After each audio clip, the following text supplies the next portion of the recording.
Bonjour à toutes et à tous.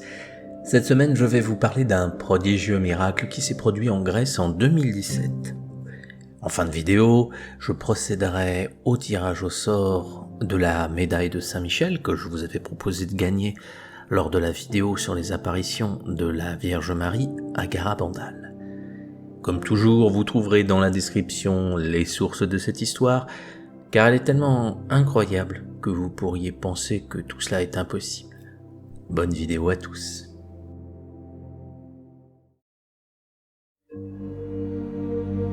Nous sommes en Grèce, le 19 avril 2017. Vassiliki Plexida est une jeune femme de 26 ans. Elle travaille comme sergent au sein de l'armée grecque en tant que mécanicienne d'hélicoptère. Vassiliki est très pieuse. Elle entretient une relation particulière avec les religieuses du monastère de l'île de Sériphos. Elle s'y rend souvent et a de nombreuses discussions avec la mère supérieure. En ce mercredi, elle est missionnée pour faire une reconnaissance en hélicoptère. C'est un vol de surveillance le long de la frontière nord. Il y a régulièrement des vols similaires. Dans l'hélicoptère se trouve le pilote, ainsi que le copilote et 2 officiers. La manœuvre s'effectue sans souci. Après avoir décollé de Litokoro, l'hélicoptère, un UH-1H, fait une escale à l'aéroport de Larissa. Puis, en arrivant dans les environs de Elassone, un brouillard très épais commence à tomber. La visibilité devient presque nulle. Le pilote ne distingue plus rien et comme l'hélicoptère vole à basse altitude, le danger est très grand. Mais Vassiliki ne se rend pas compte de cela, car elle est occupée à effectuer différents réglages sur des appareils de bord. À un moment donné, elle lève la tête et voit que le brouillard les entoure. Elle entend une détonation assourdissante et ressent une très forte secousse. Son corps est projeté dans tous les sens et des douleurs terribles la traversent. L'hélicoptère vient de heurter des câbles à haute tension. Le choc, le déséquilibre, il est en train de s'écraser au sol. Comme un réflexe, Vassiliki Plexida, qui est très croyante, demande immédiatement l'aide de la Vierge Marie et fait son signe de croix. Et là, alors que l'accident ne dure que quelques secondes, Vassiliki a l'impression que le temps s'arrête. Elle voit alors une grande lumière à côté d'elle. Elle distingue très nettement la Vierge Marie. Elle porte un manteau rouge brodé d'or et sur sa tête se trouve une couronne d'or. Ce n'est pas une illusion, elle la voit comme une personne bien réelle.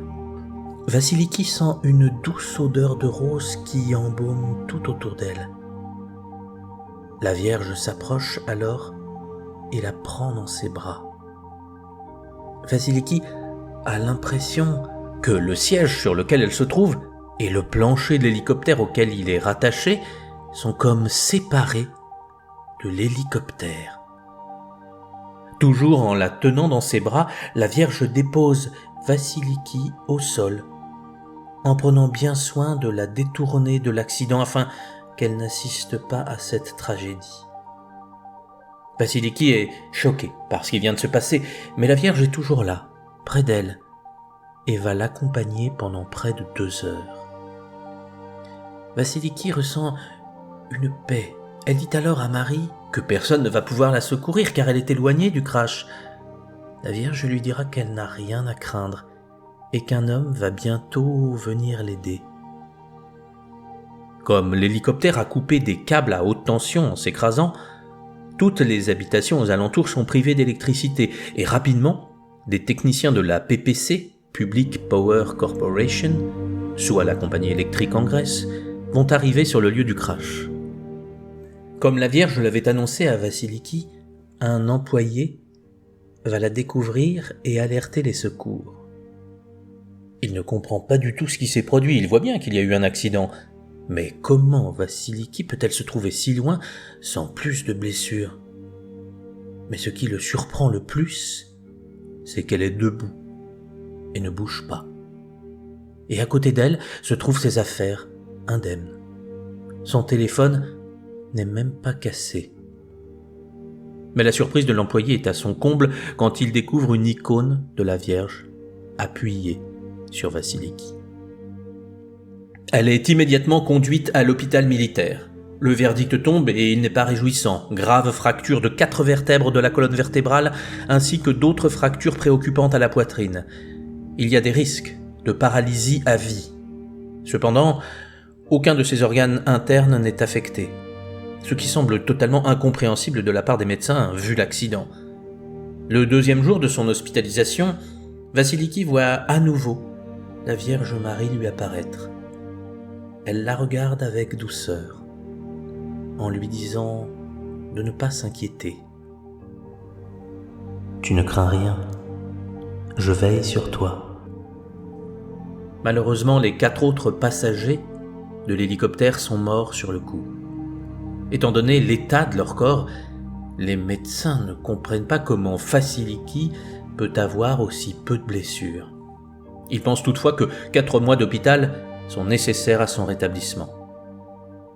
Mais Vassiliki se rétablit à une vitesse extraordinaire. Les médecins pensent alors que 2 mois seront suffisants. Et au final, Vassiliki sortira au bout de 2 semaines et demie. À ce sujet, elle déclarera que la Vierge Marie lui a donné la force et qu'elle a pris ses douleurs, car elle avouera avoir très peu souffert. Quand l'accident sera analysé, un spécialiste de l'armée dira ne rien y comprendre. Le siège où a été retrouvé Vassiliki a été comme découpé. Un siège de ce type d'hélicoptère est fixé avec près de 1200 rivets. Même si on avait voulu découper avec des outils, cela aurait pris des heures pour obtenir le même résultat. De plus, son siège a atterri à environ 20 mètres de l'accident, un endroit où aucun débris n'est tombé. Car vu le choc qu'a subi l'hélicoptère, Vassiliki aurait pu recevoir des éclats. Et étant donné la vitesse, ils auraient eu le même effet qu'une balle en perforant son corps. Il y a encore un point qui étonne les experts.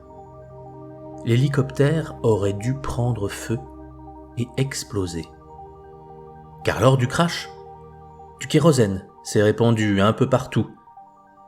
Et si des morceaux de câbles électriques étaient entrés en contact avec le carburant, tout aurait pris feu et une gigantesque explosion aurait réduit en cendres tous les alentours.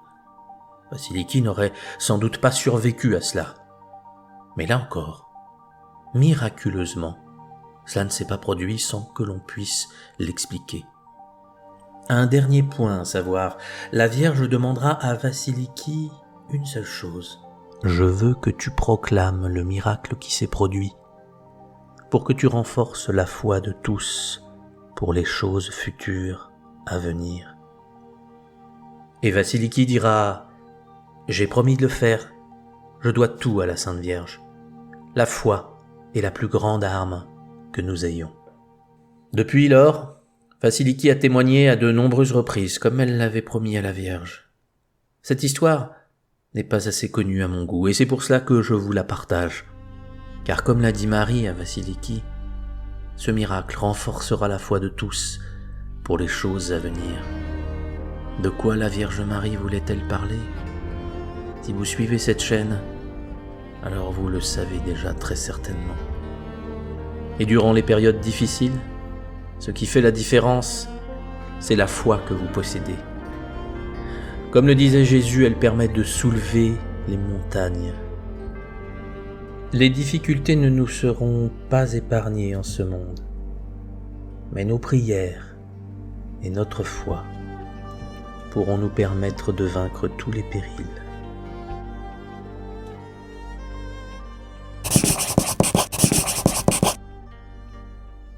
Comme promis, voici le tirage au sort afin de gagner la médaille de Saint-Michel. Comme toujours, j'utilise le site Tire au cadeau qui me permet de tirer un numéro au hasard. Voilà qui est fait, et le gagnant est le numéro 96, ce qui correspond à Dom LG. Alors je ne sais pas qui est Dom LG, mais je lui dis bravo. Et n'hésitez pas à me joindre donc par mail, Facebook ou Instagram. Vous avez gagné, et donc c'est toujours en description que vous pourrez trouver mes coordonnées pour me joindre. Et pour les autres, ne soyez pas trop déçus, j'ai prévu pour bientôt de vous faire gagner d'autres choses. Alors soyez attentifs pour les prochaines vidéos. Et pour finir, je partage avec vous la prière qui se trouve au dos de la carte qui contient 7 médailles. Saint Michel, toi qui as rappelé aux anges rebelles la grandeur de Dieu et as confondu l'orgueil de Lucifer, fais-nous comprendre que Dieu seul est grand et qu'à lui seul appartiennent le règne, la puissance et la gloire. Enseigne-nous l'humilité et le don de soi, afin que, à ton exemple, nous reconnaissions le souverain domaine de Dieu et le servions dans l'amour de nos frères. Amen.